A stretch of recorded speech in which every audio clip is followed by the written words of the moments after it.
जो आबादी के लिहाज से पाकिस्तान का सबसे बड़ा शहर है, जिसको मिनी पाकिस्तान भी कहा जाता है। पाकिस्तान की ज़्यादातर इंडस्ट्री कराची के अंदर है, और कितनी शर्म की बात है कि कराची के अंदर गुज़श्ता कई सालों से, तकरीबन 1985 के बाद से कराची के जो हालात संगीन से संगीन तार होते जा रहे हैं। क्या वजह है कि वहाँ पर गोली बम लाशें, बदताखोर माफिया और कब्जा ग्रुप्स और लाठी और गोली की सियासत करने वाला एक लसानी गिरोह किस तरह से कराची के अंदर खून और आग की होली खेल रहा है। कितनी शर्म की बात है कि हमारे सिक्योरिटी इदारे अभी तक खामोश है। कितनी शर्म की बात है कि हैदराबाद और कराची में खून की होली खेलने वालों को किस तरह से खुलेआम इजाजत दी जा रही है। कितनी शर्म की बात है। लानत इस तरह की सियासत पे। लाठी और गोली की सियासत अब नहीं चलेगी। किस तरह से कराची के अंदर हमारे वर्कर्स की लाशें हम उठाते रहे। मुझे अच्छी तरह से याद है, बहुत हो गया, हमने तारिक खान शहीद की लाश ली, सैकड़ों मुस्लिम लीग नून के कारकुनों की लाशें हमने ली, हजारों की तादाद में मासूम शहरियों की लाशें अवाम ने ली। बहुत हो गया, अब ये खेल बंद होना चाहिए। कत्तन ये खेलने की इजाजत नहीं दी जानी चाहिए। आज मैं मशवरा देता हूं एमक्यूएम की लीडरशिप को कि खुद को खुदारा कौमी धारे में शामिल करें, खुद को कौमी धारे में शामिल करें। आज लाठी और गोली की सियासत नहीं चलेगी। अवाम आप लोगों से बेजार हो चुके हैं।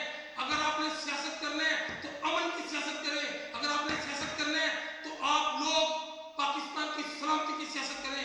अगर आपने सियासत करना है तो पाकिस्तान के इस्तेहकाम की सियासत करें। अगर आपने सियासत करना है तो पाकिस्तान में भाईचारे की सियासत करें। ये लाठी गोली और धमकियों की और बदताहत की सियासत अब नहीं चलेगी। मैं मुतनब्बे करता हूं उस वसीम अख्तर नाम के मसले को, जो मुतबार हमारी लीडरशिप को, जो मुतबार हमारे वर्कर्स को, जो मुतबार पाकिस्तानी कौम को, जो मुतबार पंजाबियों को गाली दे चुका है। वसीम अख्तर खुद को सुधार लो, वरना वो वक्त दूर नहीं है जब अवाम के हाथ होंगे और तुम्हारा गिरबान होगा, और अवाम तुम्हारा और तुम्हारे बदताहत माफिया का साफ करेगी। वसीम अख्तर, शायद तुम भूल गए हो पाकिस्तान जो लाखों कुर्बानियों के बाद मर्ज़ वजूद में आया।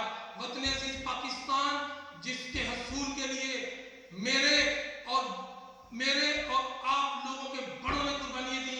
वसीम अख्तर, शायद तुम भूल गए हो, इस वतन अज़ीज़ पाकिस्तान की हिफाजत के लिए आखिरी खून का कतरा तक हम बहा देंगे, और तुम जैसे भेड़ियों को इस मुल्क की अवाम की तकदीर के साथ नहीं खेलने देंगे।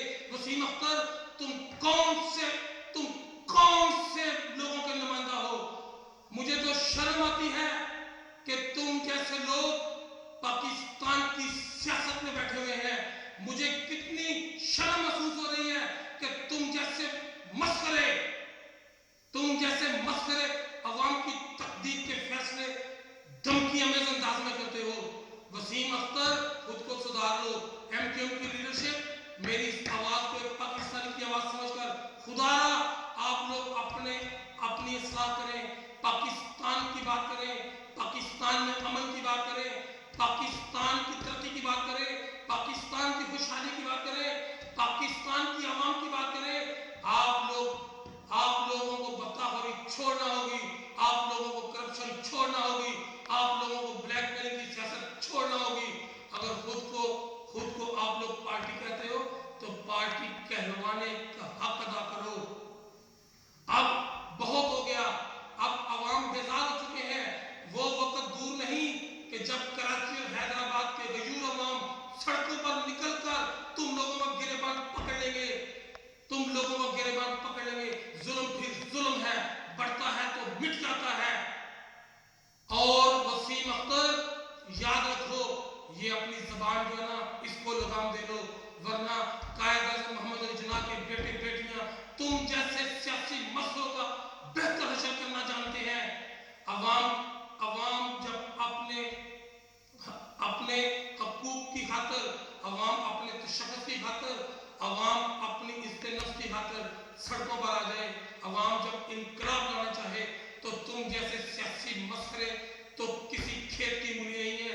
वसीम अख्तर, खुद को सुधार लो और अपनी लीडरशिप को मशवरा दो कि बात करें, देखो वसीम अख्तर किस तरह से हमारे खादिम पंजाब जनाब मियां मोहम्मद शहबाज शरीफ साहब ने किस तरह से जमहूरी कल्चर का मुजाहरा किया, हम लोगों ने किस तरह से तुम लोगों को लाहौर में जलसा करने दिया। इसको कहते हैं इखलाकियात, इसको कहते हैं जमहूरियत, इसको कहते हैं बर्दाश्त, इसको कहते हैं रवादारी। मगर तुम जैसे दहशतगर्द और तुम जैसे इंसानी दलाल और तुम जैसे लोगों के खून से प्यास गुजरने वाले खूनखार भेड़िए किस तरह समझो कि सियासत क्या चीज है। आज तुमने मुशाहिदुल्लाह खान साहब को कत्ल की धमकी दी, जो सिर्फ मुशाहिदुल्लाह खान साहब को नहीं, तुमने एक सेनेट के रुकन को, एक पाकिस्तान के उस अदारे के रुकन को जो बाला इदारा है, उसको तुमने कत्ल की धमकी दी। मैंने ये धमकी जब अखबार में पढ़ी तो मेरा खून के आंसू होने लगा कि आज कायद आज़म के बेटे बेटियों के साथ तुम लोग ये सलूक कर रहे हो। और कहां है आप सुनते वक्त, कहां है वो सिंध के हुक्मरान, कहां है सदर पाकिस्तान, कहां है वो इंटीरियर मिनिस्टर, कहां है साहब, कहां है सिक्योरिटी अदारे। बस करो, खुदा वतन अजीज पाकिस्तान की सलामती की खातिर कुछ तो हया कर लो, कुछ शर्म कर लो, कुछ शर्म कर लो। अगर शर्म नहीं आती तो खुदारा अपना बोरिया बिस्तर बांध कर अपने उन ताकतों के पास चले जाओ जिनके इशारे पर तुम लोग नाचते हो। तुम्हारा हशर तो जो है ना, तुम्हारा हशर तो ये है कि तुम्हारे जो कारनामे करतूत हैं वो सारों की इवज तुम्हारा एहतसाब किया जाए, तुम्हें कटहरे में खड़ा किया जाए। क्या पाकिस्तान की अवाम 12 मई 2007 के उस साने को भूल जाएगी जो अदलिया की पुरअमन तहरीक में तुम लोगों ने मासूम जानों का खून बहाया? क्या जो खेल तुम लोग कराची और हैदराबाद में खेल रहे हो वो लोग भूल जाएंगे? किस तरह से लाठी गोली की सियासत तुम लोग कराची में कर रहे हो, किस तरह से गलीज जबान तुम लोग बोलते हो, किस तरह से बदतमीजी तुम लोग करते हो। बहुत हो गया। जुल्म करोगे तो जुल्म करेंगे, सितम करोगे तो सितम करेंगे, रहम करोगे तो रहम करेंगे, जबर करोगे तो जबर करेंगे, जो तुम करोगे सो हम करेंगे। अब बहुत हो गया, अब हमारे सब्र का पैमाना लबरेज हो चुका है। हम अपने कायदीन की खातिर, हम पाकिस्तान के दफा की खातिर, हम वतन अजीज पाकिस्तान की खातिर, हम आइन की हिफाजत की खातिर, हम पाकिस्तान के अवाम की खातिर किसी भी कुर्बानी से गुरेज नहीं करेंगे। अल्लाह ने के बाद